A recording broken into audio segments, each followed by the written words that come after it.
कविता माफ गर सहित साथी। तिम्रो र मेरो समृद्धि र मुक्तिको एउटै सपना थियो। सँगै कोरेका थियौँ नव नेपालको मार्गचित्र। एकै पटक शपथ लिएका थियौँ देशभक्तिको। सँगै उठाएका थियौँ मुट्ठीहरू क्रान्तिको। सँगै उठाएका थियौँ मुट्ठीहरू क्रान्तिको। तिमी परिवर्तनको झन्डा बोक्दा बोक्दै शोषण दमन र अन्यायको खिलाफमा धावा बोल्दा बोल्दै शहादत भयो र अमर शहीद भयो। शहादत भयो र अमर शहीद भयो। हाम्रो लक्ष्यमा पुग्छु भन्दा भन्दै तिमीले र मैले देखेका सपनाहरू पूरा गर्छु भन्दा भन्दै खै म कहाँ हराएँ। मैले कहाँ बाटो बिराएँ। मैले आफ्नो इमान कहाँ गुमाएँ। मलाई माफ गर साथी। मलाई माफ गर साथी।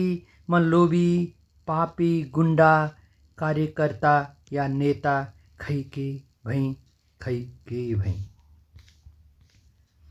म हाम्रो गन्तव्यबाट विमुख भएँ।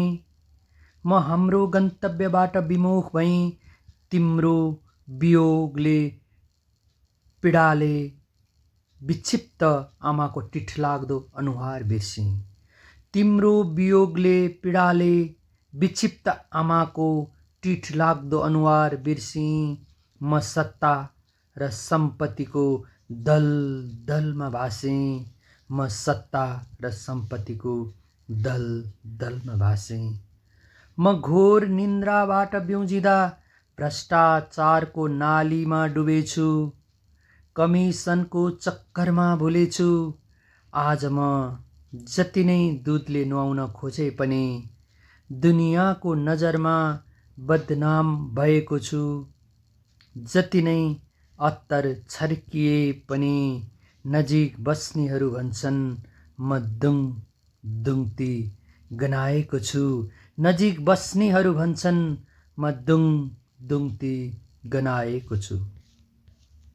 म चाहेर पनि निस्किन सक्दिन यो भासबाट। म चाहेर पनि निस्किन सक्दिन यो भासबाट।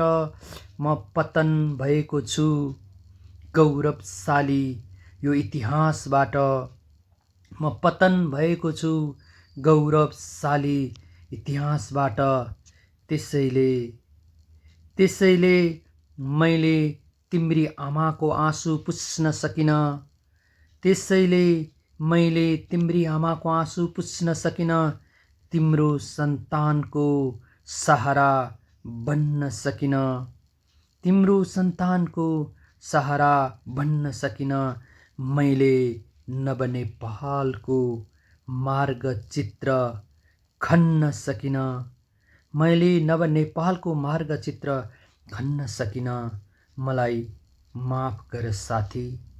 मलाई माफ गर साथी। म तिम्रो सपना साकार पार्न असमर्थ भएँ। असफल भएँ। मलाई माफ गर सहिद साथी।